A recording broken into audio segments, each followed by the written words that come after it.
B'investiment ta' 600,000 euro għaddejjin ix-xogħlijiet fuq il-binja magħrufa bħala 1903 u l-proġett tal-fencing li jdawwar il-faċilitajiet sportivi fil-Marsa.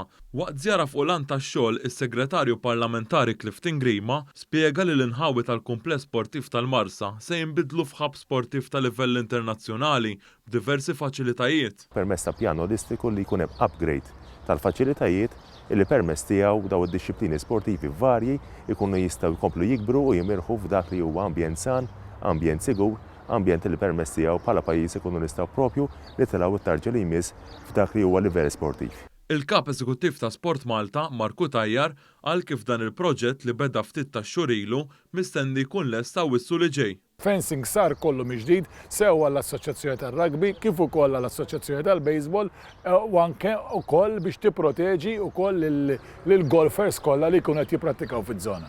Qal ukoll il-proġett magħruf bħala White Building se jibda dalwaqt u dan il-post mistenni jintuża mill-Federazzjoni tal-Ġinnastika. Dan il-proġett mistenni jiswa ftit inqas minn 6 miljun euro.